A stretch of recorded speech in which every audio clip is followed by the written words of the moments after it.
Apa kabar pemirsa, kita berjumpa dalam Warta Parlemen, informasi aktual seputar parlemen bersama saya Nandita Eriska.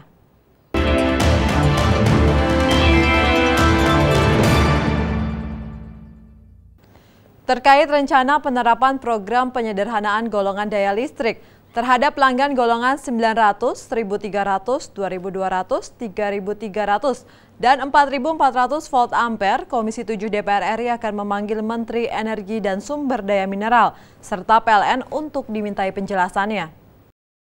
Ketua Komisi 7 DPR RI Gus Irawan Pasaribu memaparkan saat ini golongan 900 volt ampere membayar listrik Rp1.352 per kWh. Adapun golongan 1.300 dan 2.200 per kWh membayar listrik Rp1.467 per kWh. Meski pemerintah beralasan kenaikan ini selisihnya relatif kecil antara golongan, tetapi sudah dipastikan akan menambah konsumsi rutin. Kita belum pernah diajak bicara, ini masih di wacana pemerintah. Kita mau cermati, tetapi garisnya adalah bahwa kami di Komisi 7 tidak akan sependapat kalau kebijakannya itu membebani masyarakat kecil.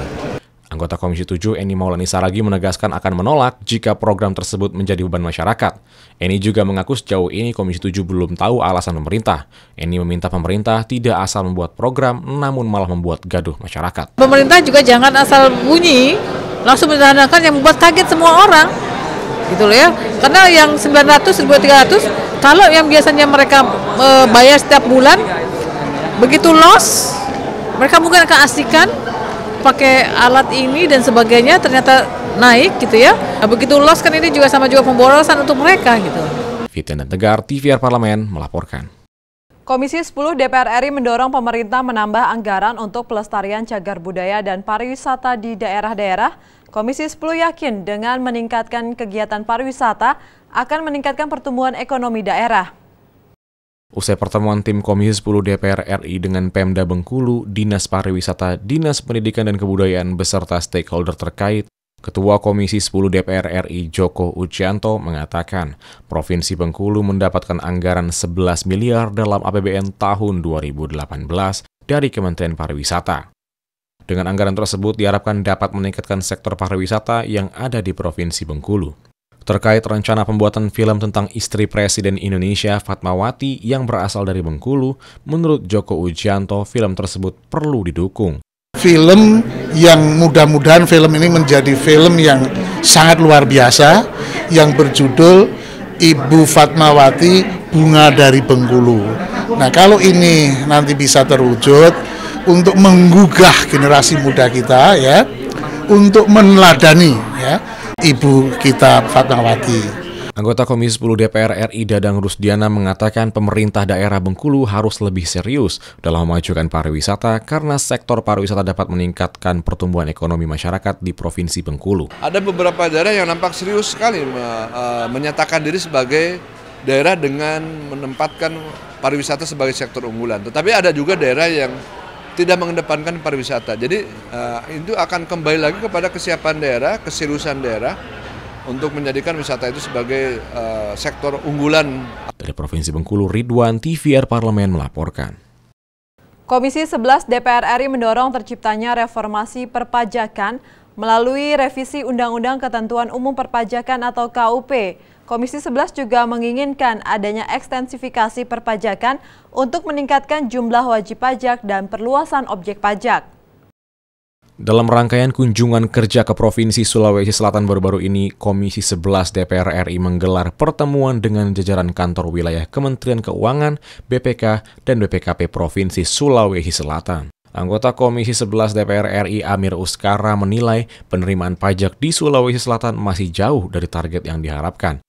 Amir meminta jajaran Kanwil Kementerian Keuangan di Provinsi Sulawesi Selatan untuk terus mendorong penerimaan pajak, baik melalui sosialisasi maupun ekstensifikasi perpajakan. Pengendali pajak sendiri ini yang masih jauh. Seharusnya memang pajak ini berada langsung di bawah Presiden, apakah dalam bentuk badan atau apa, sehingga dia bisa membentuk unit-unit setingkat eselon 1 yang bisa mengembangkan untuk meningkatkan sektor penerimaan. Anggota Komisi 11 DPR RI Heri Gunawan menyampaikan Komisi 11 akan melakukan revisi terhadap Undang-Undang Ketentuan Umum Perpajakan atau KUP. Dengan revisi undang-undang tersebut, diharapkan DPR dapat memberikan masukan kepada pemerintah agar pemerintah dapat meningkatkan penerimaan pajak namun tetap mengedepankan asas keadilan. Kami dari Komisi 11 bisa memberikan banyak masukan untuk pemerintah apa yang seharusnya dilakukan agar masyarakat itu merasa lebih nyaman dipajaki, bukan main serampangan. Jadi pajak itu dihajar semua ke level-level tertentu, sementara level tertentu tidak tersentuh sama sekali. Mereka lebih nyaman daripada mereka bayar pajak, mereka simpan uangnya di Singapura. Dari Provinsi Sulawesi Selatan, Helmi Darmawan melaporkan.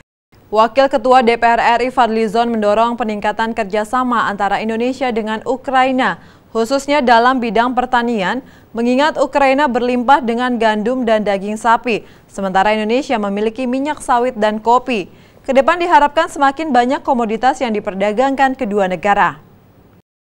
Dalam rangkaian kunjungan Muhibah ke Ukraina, delegasi DPR RI yang dipimpin Wakil Ketua DPR RI Fadlizon melakukan pertemuan dengan Wakil Menteri Pertanian Ukraina, Viktor Sheremeta, di kantor Kementerian Pertanian di kota Kyiv, Ukraina. Dalam pertemuan tersebut, kedua pihak sepakat untuk meningkatkan kerjasama dalam bidang pertanian.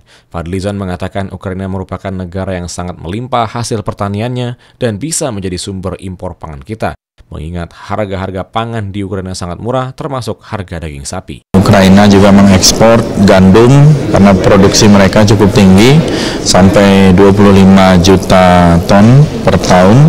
Daging di sini juga harganya termasuk yang cukup murah ya.